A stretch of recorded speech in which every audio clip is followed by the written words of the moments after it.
Hoje, gente, capítulo 13. Oi, Soraya, boa noite, tá boa? Soraya, depois você me fala da sua mãe, tá? Preciso saber como tá a Dona Luzia, viu? Que Deus a cubra aí com o manto sagrado, né? Que a Dona Luzia possa ter paciência. Eu acho que a palavra final agora é paciência, né? Não é fácil. Você está aí findando um projeto reencarnatório, né? Passando por todas as coisas que ela vem passando e mesmo assim ainda ter paciência, né? Não é fácil.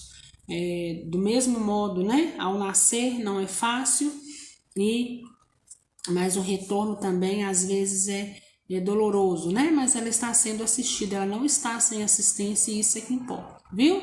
A Janaína Carla, lembrando aqui, falando em nascimento, né? A bebê dela nasce amanhã. Ia ser dia 12, mas houve um imprevisto, nasce amanhã. Então eu estou aqui na torcida e vibrando positivamente para que dê tudo certo, viu? Então capítulo 13, gente, tarefas novas.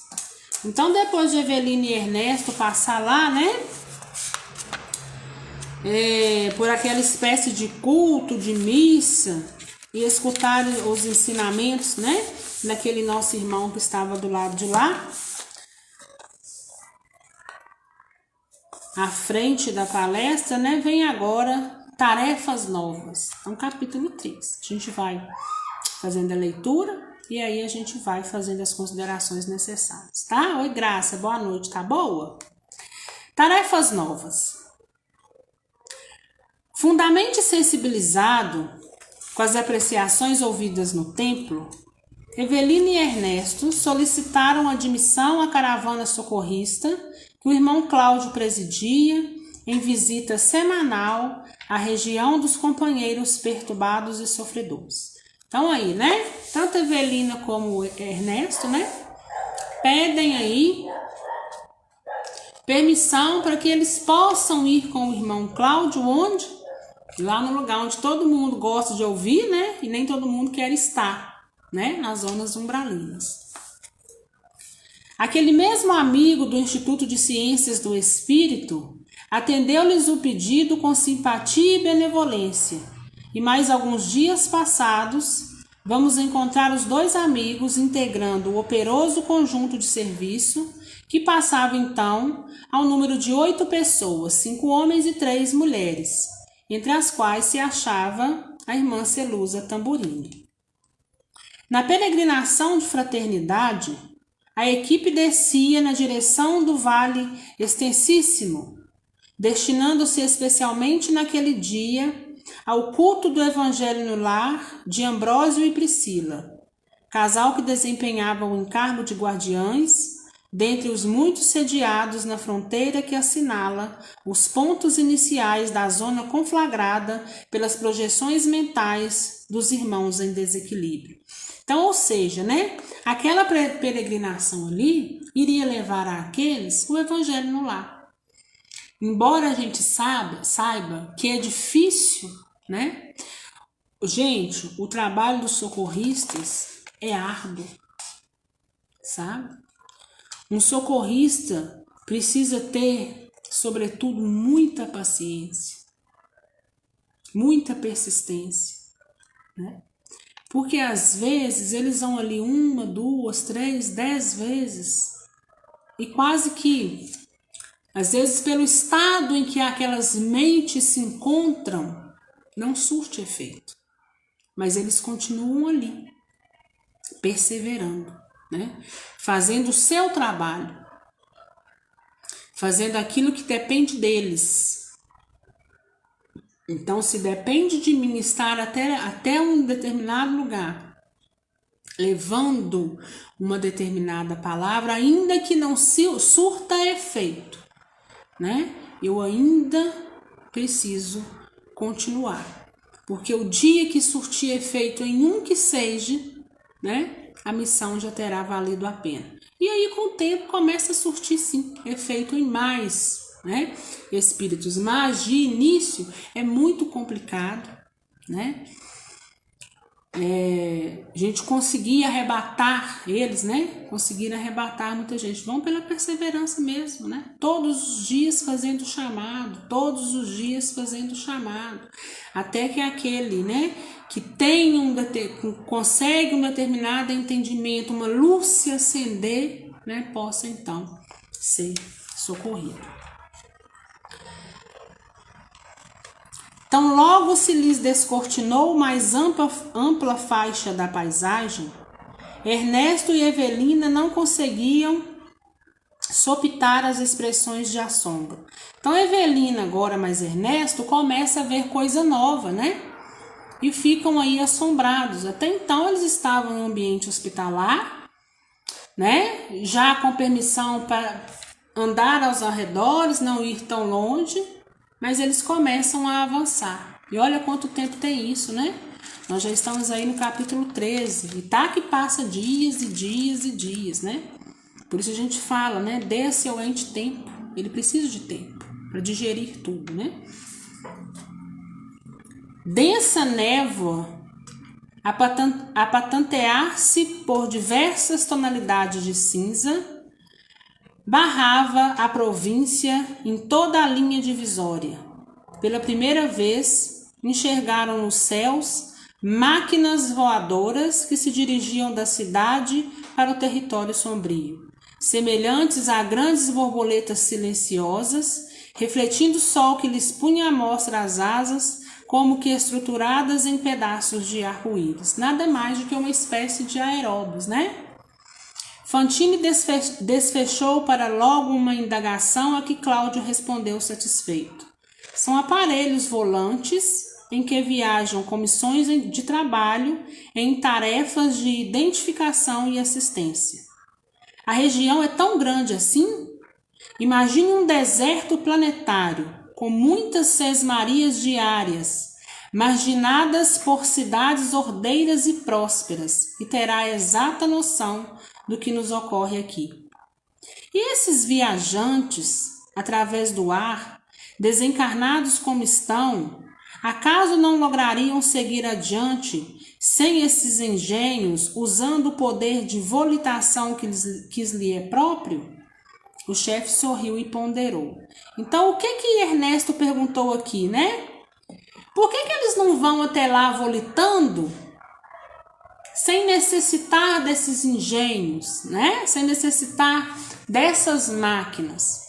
E o irmão Cláudio responde: tudo na vida se rege por leis. Um pássaro terrestre possui asas e foge do campo incendiado por não suportar-lhe a cortina de fumo.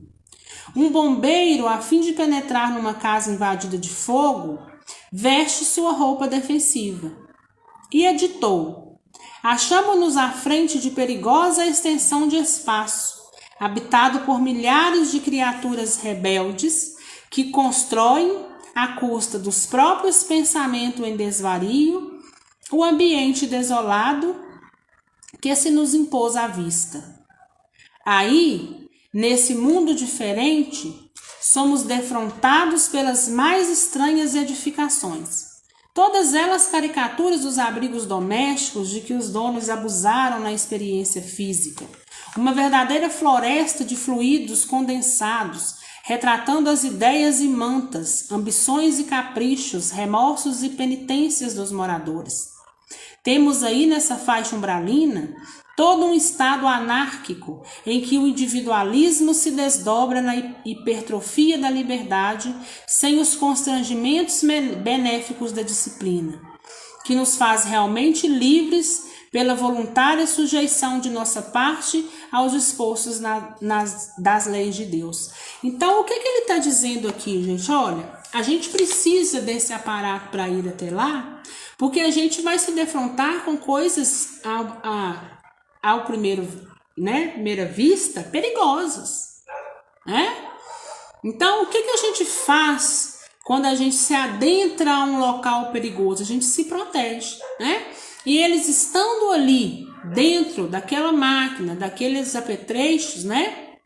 Como diz aqui Ernesto, eles vão estar, de uma certa forma, protegidos. E ele explica, olha, ali né? Nós vamos dar de frente com muitas edificações muito parecidas até com as edificações terrenas, mas são edificações criadas, né, pela mente daqueles que estão ali, sobretudo por aqueles que abusaram demais das oportunidades físicas, né, e estão ali pelo seu egoísmo, estão ali por aquilo que nutre, né, ainda acreditando na existência de tudo aquilo. Rebeldes, né, estão aí inseridos, mergulhados no individualismo.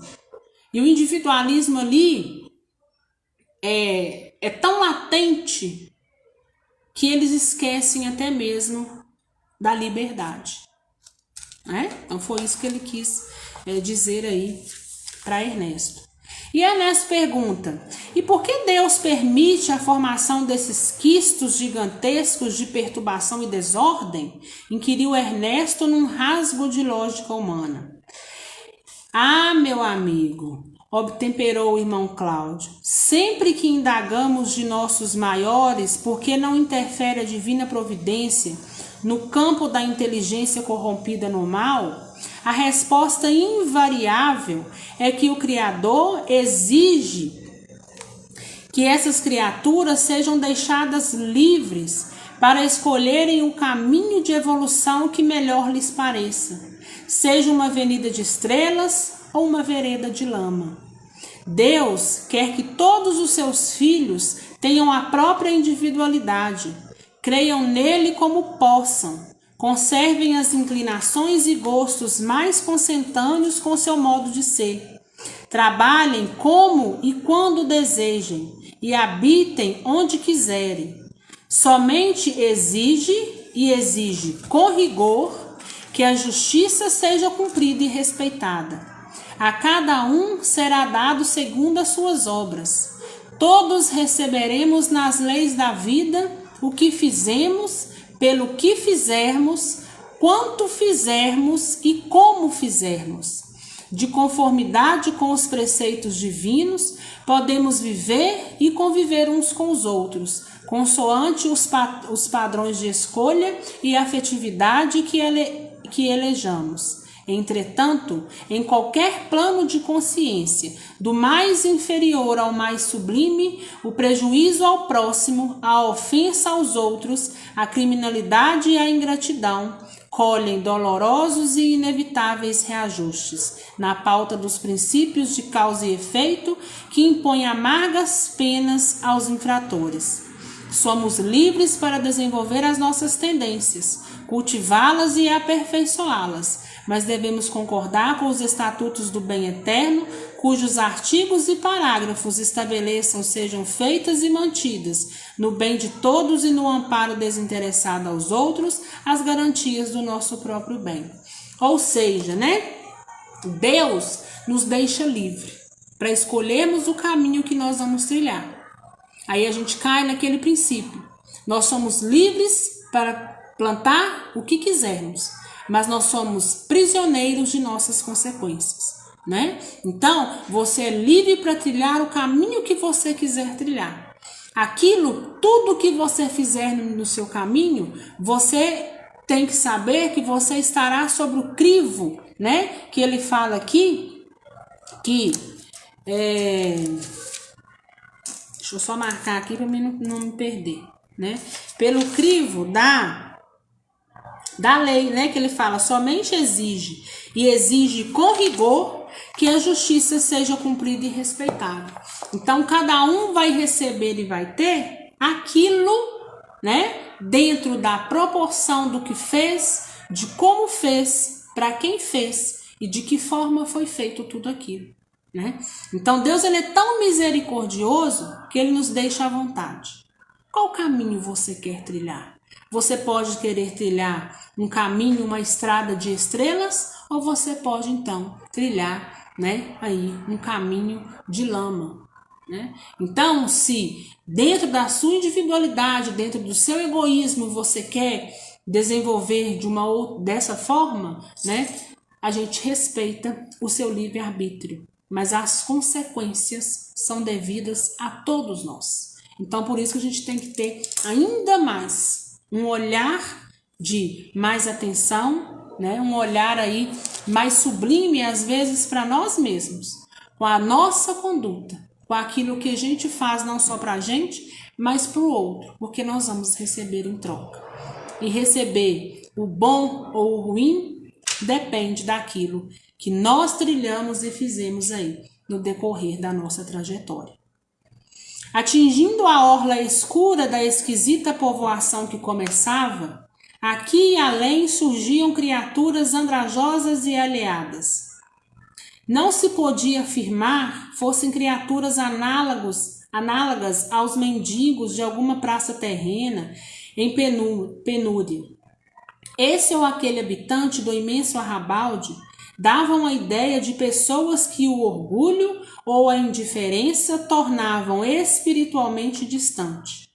De par com esse gênero de transuentes, outros apareciam entremostrando ironia e desprezo na mímica escarnecedora com que apontavam os viajantes ou a esses se dirigiam.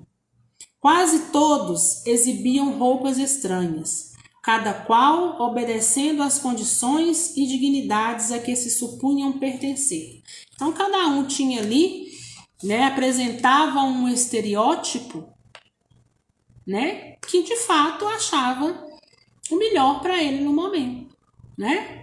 Por isso ali ela dizia roupas estranhas, provavelmente pessoas aí de épocas bem diferentes da delas, né? Já nos dando aí indícios de que esses já estavam por ali há um bom tempo, há muitas décadas, né? A ponto de estar bem diferente do que aquilo que eles conheciam. Há uma pergunta desfechada por Fantini, pois Eveline e ele eram os únicos adventícios naquela equipe socorrista, Cláudio converteu. De modo geral, os milhares de irmãos que aqui abrigam, nessas paragens, não se aceitam como são. Habituaram-se de tal maneira às simulações, aliás, muitas vezes necessárias, da experiência física, que se declaram ofendidos pela verdade. Viveram anos e anos na esfera carnal, desfrutando essa ou aquela consideração pelos valores de superfície que exibiam, enfatuados e não se conformam com a supressão dos enganos e privilégios imaginários de que se alimentavam. Narcisos fixados à própria imagem na retaguarda. Muitos se transferiram diretamente da vida física para a região nebulosa sob nossa vista. E outros muitos habitaram logo após a desencarnação cidades de recuperação e adestramento semelhantes à nossa. Entretanto, à medida que se evidenciavam tais quais ainda são na realidade, absolutamente sem qualquer simulacros dos muitos de que se valiam na instância terrestre para encobrir o verdadeiro eu, rebelaram-se contra a luz do mundo espiritual que nos expõe à mostra a natureza autêntica, uns diante dos outros, e fugiram de nossa coletividade, asilando-se no vale das sombras generadas por eles mesmos. Aí, na penumbra criada pela força mental que lhes é própria, com o objetivo de se esconderem, dão pasto em maior ou menor grau às manifestações da paranoia a que todos se afeiçoam, entregando-se igualmente, em muitos casos, a lastimáveis paixões que procuram debalde saciar até as raias da loucura. Então, o que o irmão Cláudio disse aqui, né? Eveline e Ernesto estavam ali, né? Eles eram os únicos que era a primeira vez que estavam por ali, né? E aí o irmão Cláudio viu-se diante, né, da indagação de Ernesto, ele viu-se por necessário esclarecer e dizendo, olha, muitos que aqui estão, né, ou já desencarnaram e vieram direto para cá, ou então foram socorridos, amparados, e quando obtiveram um pouquinho de entendimento de como tudo funcionava numa colônia positiva, numa colônia de luz, não desejou permanecer, né? e pela vontade própria fugiram dali, né? Entre aspas, que a gente sabe que esse fugir, né? Que ele quis dizer, não é o fugir de igual muitos irmãos fazem para vir à terra, né? Às vezes, sem entendimento, querem vir à terra. Não é esse fugir. É o fugir daquela realidade. É não adaptar àquela realidade. É não ir de acordo com os princípios que tem aquela realidade. Por estar nutrindo com eles, né? Uma realidade diferente de individualismo, de egoísmo, de querer ser de outra maneira, de querer nutrir aquilo que não é mais possível, né? Então eles acabam, apesar de socorridos, eles ali não desejam permanecer. Então eles vão, né? Eles são de uma certa forma sugados para a zona onde eles têm aí, então a maior afinidade, né? Então a gente já sabe, né, que existe a possibilidade, da mesma forma que chegam no mundo espiritual, muita gente chega acordada, lúcida, a gente sabe que outras também chegam em estado de dormência, né? A gente sabe que aquele que chegou acordado pode necessitar de adormecer, né? Isso é normal. E a gente sabe que existe aqueles que vai diretamente para as zonas umbralinas e existe aqueles que, embora socorrido e amparado, quando despertam e têm um pouco de aceitação, preferem então retornar, né, e vibrar aí de acordo com as dimensões inferiores. Tá? Olha para vocês verem, né, como é complexo essa questão, né, de quem permanece, de quem fica, do entendimento que tem aí dentro da espiritualidade.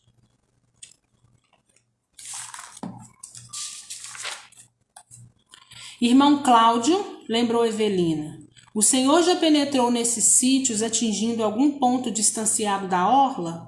Já acompanhei diversas caravanas da Fraternidade e Socorro, utilizando veículos diversos, alcançando praças estabelecidas muito longe de nós. E o que viu? Cidades, vilarejos, povoações e aldeamentos, vários, em cujos seios espíritos de inteligências cultivada e vigorosa, mas profundamente pervertidos, dominam enormes comunidades de espíritos menos hábeis no comando das situações. Contudo, tão pervertidos via de regras quanto eles mesmos, né? Então, o que ele está querendo dizer para a Evelina? Olha, a Evelina perguntou para ele, né? Você já foi a algum lugar mais longe, mais distante, né, da orla, né? E ele dizendo, já vi vilarejo, já vi povoações, já vi cidades, né? E ali tem espíritos extremamente inteligentes, né? Mas que trabalham o quê? Para negatividade, né? Da mesma forma que existe, né, as colônias, vamos chamar assim de luz, e essa luz nós vamos entender como esclarecimento e entendimento e aceitação, da mesma forma que existem esses espíritos de luz trabalhando por lá, né, existem espíritos também extremamente inteligentes como os demais, mas trabalhando pela negatividade, trabalhando aí para a maldade e fazendo daqueles que estão lá, né? Aqueles que de uma certa forma possuem uma inteligência menor, um entendimento menor do que a dele, esses então permanecem subordinados a esses outros, tá? Cláudio sorriu e ressalvou: quando digo a palavra pervertidos, não me proponho a julgar os nossos irmãos transitoriamente encastelados na sombra. Desejo apenas qualificar para a compreensão de quem chegou recentemente da vida física a posição desses amigos doentes. Aliás, consideramo-los tão enfermos quanto os nossos irmãos alienados mentais de qualquer hospício da crosta planetária, credores de nosso melhor carinho. E saibamos, com entranhado respeito, que numerosos pais e mães, esposos e esposas, filhos e pessoas amadas de muitos dos companheiros transviados nessas regiões sombrias, ali residem por mero devotamento, na situação de heróis obscuros, em admiráveis apostolados de amor e renúncia, a benefício dos que se enrijecem no erro, de modo a reconduzi-los ao equilíbrio necessário, preparando-se para as novas reencarnações que os esperam. esses paladinos da bondade e da paciência parecem escravizados aos infelizes que amam. No entanto, pela cátedra do sacrifício, da humildade que esposam, acabam conseguindo prodígios pela força irresistível do exemplo. Então, o que ele quis dizer? Olha, não estou julgando os meus irmãos. Eu estou apenas conceituando, determinando uma palavra adequada para que você, Ernesto e Evelina, que são a primeira expedição de vocês, possam entender, né? Mas eles carecem também do nosso olhar, da nossa misericórdia, assim como aqueles irmãos que estão na crosta terrestre aí em determinados manicômios, né? A gente sabe que hoje já quase não existe mais, né? Eu acho que nem sei se existe ainda, né? Essa questão aí dos manicômios em si, né? E ele ainda diz para Evelina e Ernesto o seguinte: olha, a gente vê muitos pais, muitos filhos, muitos irmãos e muitas mães que estão por aqui não porque necessitam estar, mas que estão trabalhando incessantemente, humildemente, né, para tirar aqueles que eles tanto amam dessa situação.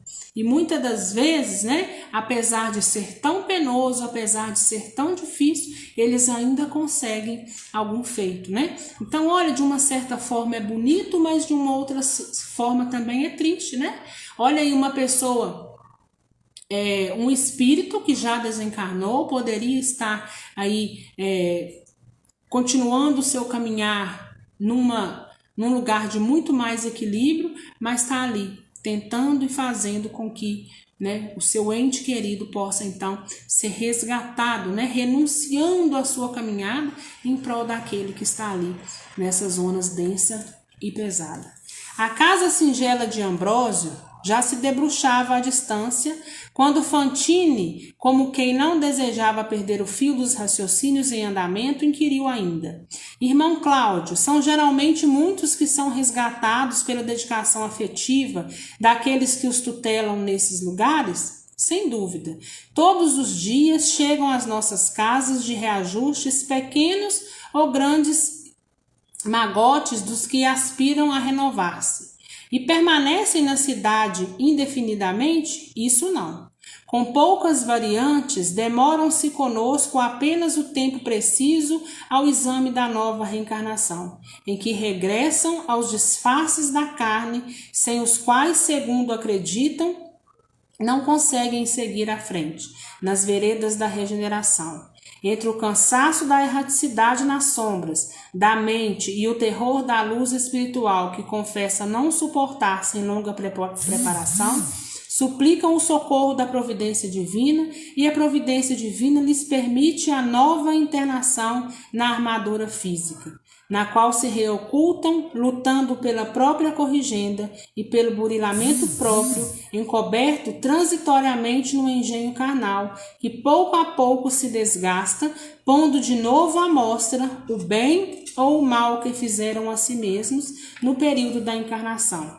Obtido o empréstimo do novo corpo, via de regra junto daqueles que se lhes fizeram cúmplices nos desvarios do pretérito ou que lhes afinam com o tipo de débito e resgate consequente, esses candidatos à recapitulação expiatória do passado imploram medidas contra eles mesmos, seja na escolha de ambientes domésticos em desacordo com seus ideais ou na formação do futuro corpo que se farão uso. Corpo esse que muitas vezes desejam seja bloqueado em determinadas funções, prevenindo-se prudentemente contra as tendências inferiores em que em outro tempo lhe facilitariam a queda. Então, o que ele está dizendo aqui? Olha, Ernesto pergunta, né? Essas pessoas são resgatadas? É normal esses familiares conseguirem trazer esses entes e resgatá-los? E ele disse que sim, às vezes grande quantidade, às vezes pequenas, né? E Ernesto ainda pergunta para ele: mas e quando eles vêm para cá, eles ficam aqui definitivamente, né? O irmão Cláudio fala que não. né? A grande maioria não, porque a grande maioria, às vezes, quando consegue esse resgate, quando consegue sair do ambiente, né, denso e pesado que se encontrava, que é ali nas zonas umbralinas, o que acontece? Eles precisam de uma reencarnação imediata, né? E na grande maioria das vezes, eles imploram, né, para que sejam escolhidos por eles, o que eles precisam passar, o corpo físico que eles precisam, né, ter para poder conseguir passar pela expiação necessária ao seu crescimento. E muitos deles vêm aí limitados, né, ele fala aqui, ó, limitados em determinadas funções, né, é porque eles mesmos pediram por prevenção, né, para que retirando dele aquela função do corpo físico, ele não poderia novamente ter uma recaída, né? E a gente entra lá naquele caso de Chico, né? Que o Chico conta sobre quando uma pessoa ele vê, né, um cadeirante com inúmeras limitações e ainda assim eles falam que as pernas vão lhe serem cortadas, né? Vão precisar de amputar e eles indagam Chico por que aquilo, né?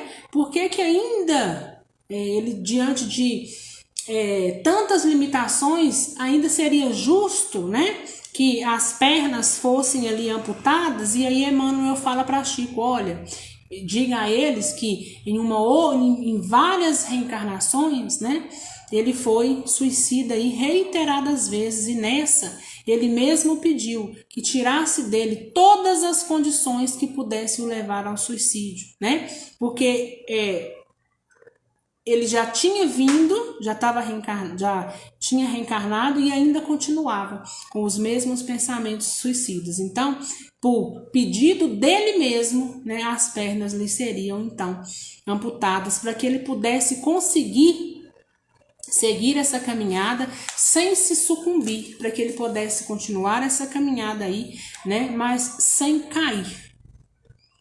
Isso quer dizer que pedem certas cassações em desfavor deles mesmos? Interpôs Fantini com a sua habitual agudeza de raciocínio. Sim, cassações. Em vista disso, encontramos na Terra, a cada passo, grandes talentos frustrados para a direção que anelariam imprimir os próprios destinos. Inteligências vigorosas desde cedo, barradas na obtenção de quaisquer louros acadêmicos e, por essa razão, detidos em artesanatos obscuros ou encargos singelos em longa e dolorosa subalternidade, nos quais entesouram humildade e equilíbrio, paz e moderação. Artistas contrariados nas mais altas aspirações, arrastando defeitos físicos e inibições outras que lhes obstam temporariamente as manifestações e sob as quais adquirem a reeducação dos próprios impulsos com o respeito necessário para com os sentimentos do próximo. Mulheres de profunda capacidade afetiva, jungida a corpos que lhes deprimem a apresentação, aprendendo em terríveis conflitos da alma quanto dói a deserção do lar e o menosprezo aos compromissos da maternidade. Homens hábeis e enérgicos, carregando frustrações insidiosas e ocultas que lhes proíbem a euforia orgânica no estágio físico, de modo a edificarem o espírito de entendimento e caridade no âmago de si próprio. Então, ele fala o seguinte, né, gente? Que muitas das vezes essas cassações também não são só físicas, né? Mas cassações também mentais. Cassações que, de uma certa forma, comprometem o estado mental para que possam, então, entrar em reflexão. Quando ele fala aqui, né, daquele que tem corpos que lhe deprimem a apresentação, ou seja, né, aqueles que, apesar de ter um corpo físico, né, sem deficiência, ainda assim né, não estão satisfeitos com aquilo que veio, né, com a apresentação em si, né? Então ele fala também, né, cadê quando ele fala da mulher?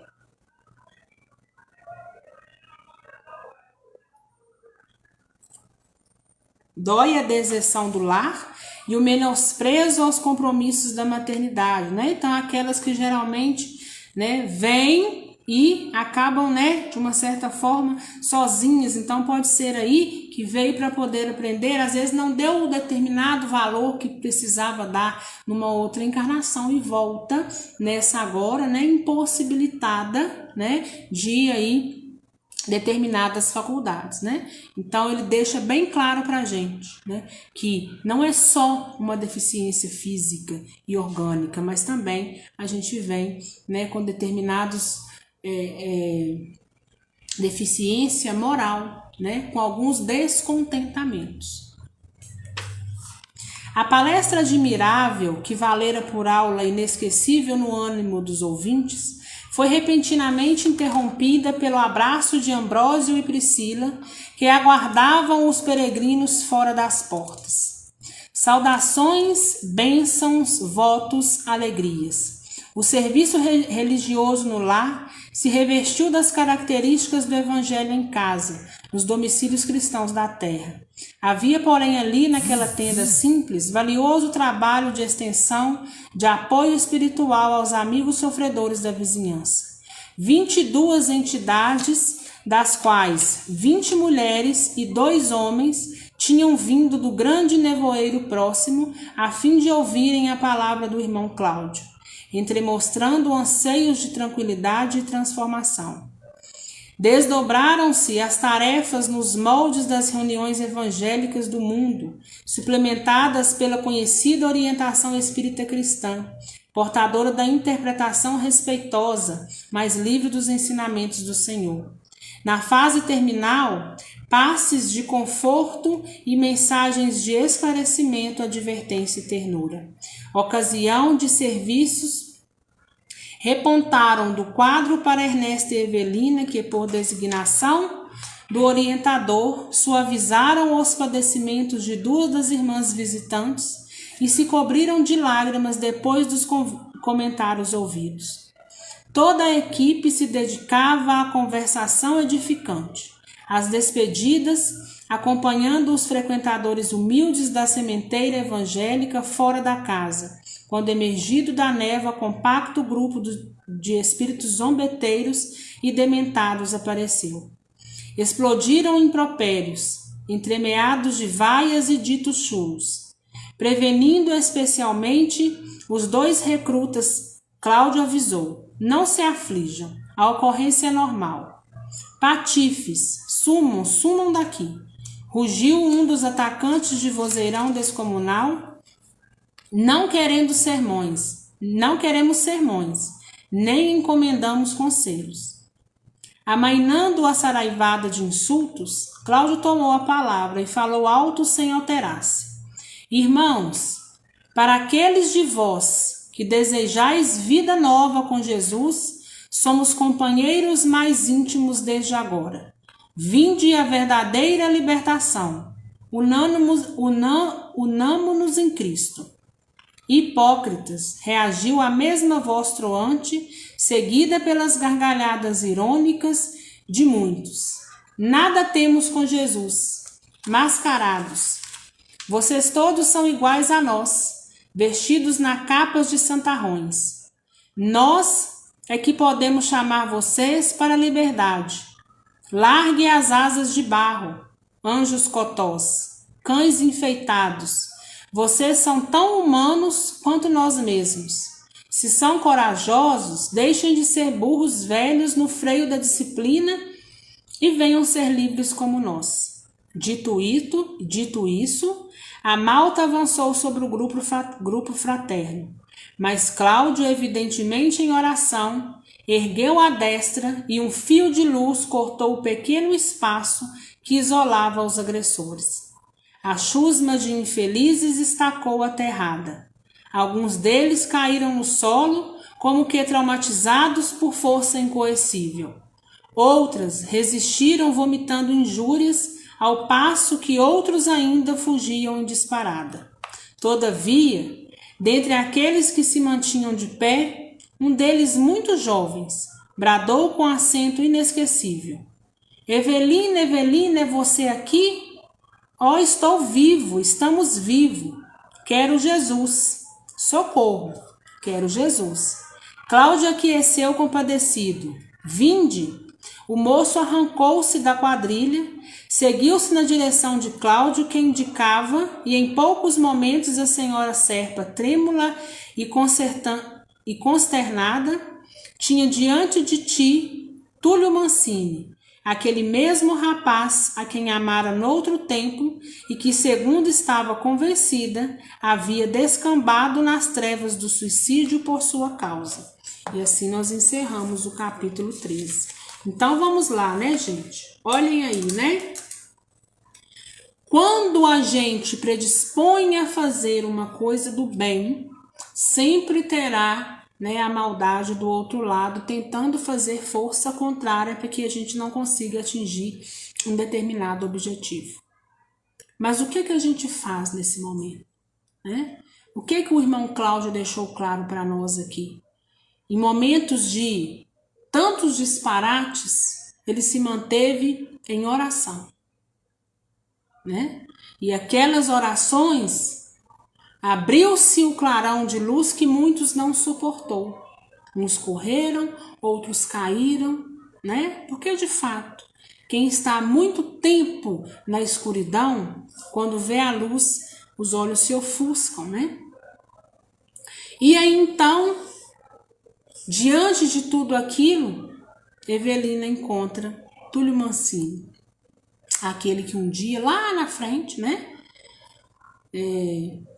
se suicidou porque não teve o amor de Evelina correspondido. E aí a gente vê que acasos não existem, né? Evelina não estava ali por acaso, né? Talvez se ela não estivesse, se ele não estivesse visto a presença dela por ali, o socorro talvez seria mais difícil, né? Mas um determinado apego que ele tinha nela o fez com que ele abandonasse aquele pessoal e então aceitasse, né? Pelo menos no primeiro momento, estar ali, né? Conhecendo de fato o que é caminhar na espiritualidade. Então vejam bem, tudo demanda tempo. Cada situação é única. Cada um despende de um tempo diferente para o seu crescimento e para o seu caminhar. Então, quanto tempo não se passou e esse rapaz ainda permanecia em zonas umbralinas, né? Acompanhando aqueles ali que ele achava ser o correto ou não. A gente sabe que é possível, sim, o socorro de espíritos suicidas, sim, né? A gente sabe que isso é possível, né? E isso é feito, né? Constantemente a espiritualidade está trabalhando. Mas uma grande parte, né, fica ali extasiada no erro e a uma outra parte se agrupam a esses demais, né, para poder então ficar nessas arruaças. Mas é porque estão sem entendimento, porque acham que ainda estão vivos na carne, né, e que estão apenas sem determinadas condições temporariamente, né, simulando na mente deles coisas que não existem, né? Então estão ali numa determinada paranoia e seguem com aquilo ali até que o contrário lhes seja mostrado, né? Daqui para frente depois a gente vai ver o que vai acontecer, mas a gente espera, né, que ele possa acompanhar os demais até a colônia, ou seja, o socorro chegou, e que ele possa, a partir do momento que ele chegar lá e ver tudo que vai presenciar à sua frente, que ali ele possa permanecer. Porque muitas das vezes o socorro vem, e outras vezes, apesar do socorro estar ali, muitos não querem continuar sendo amparados daquela forma. Eles querem de uma outra maneira, né? Porque estão ali ainda enraizado neles o egoísmo, o individualismo. Alguma dúvida, gente? Alguém quer perguntar alguma coisa? Quer falar alguma coisa?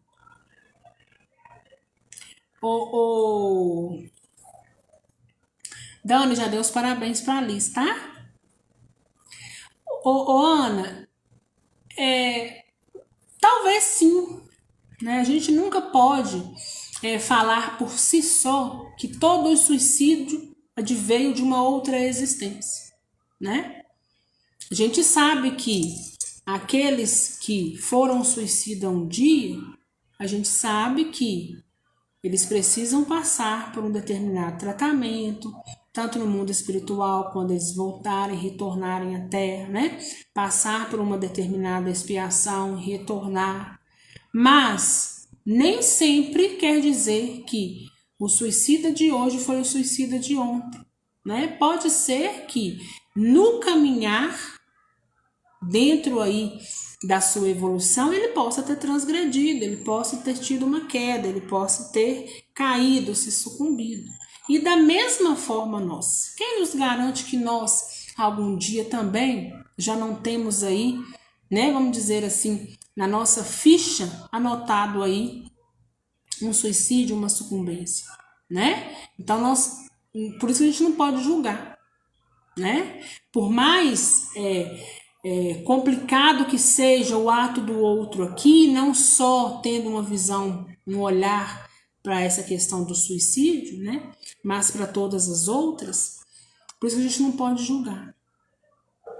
Porque às vezes nós fomos o assassino de ontem, por mais difícil que seja, né? Da gente ter essa compreensão, que não é fácil. Né? A gente, com o entendimento que a gente tem, não é fácil a gente abrir os olhos, né? Nós somos muito pequenos, né? Então às vezes não é fácil a gente abrir os nossos olhos e enxergar dessa forma, mas essa é a realidade.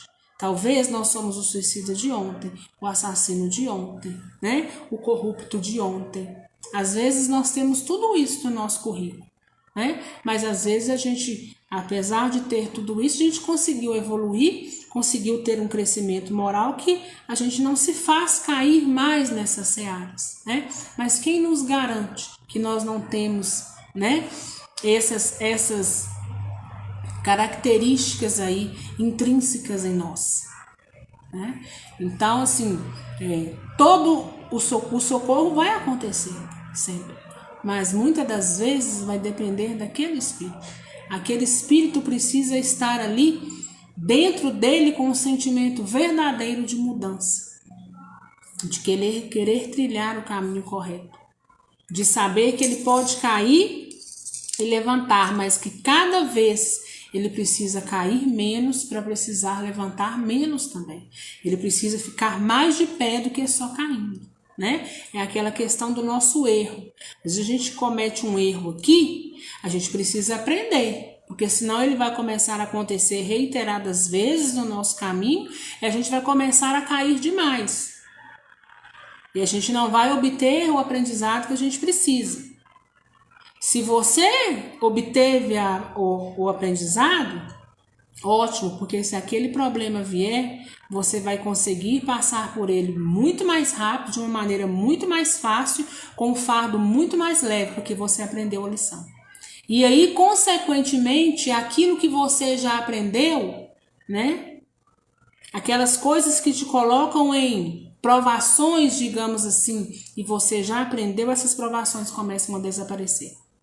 Mas é fato também que provações novas vão surgir, né? Mas o que importa é que provações novas ou não, nós estamos evoluindo. Então é isso que importa, né? É necessário, a gente passa, aprende, continua a caminhada, vem turbação nova, né? A gente aprende novamente e vai continuar, vai seguindo. O que a gente não pode vem uma turbulência, a gente cai e não aprende. Vem a turbulência novamente, a gente cai e não aprende. Então não vai surgindo fato novo, para que nós vamos, a partir desse fato novo, tendo também novo aprendizado, tá?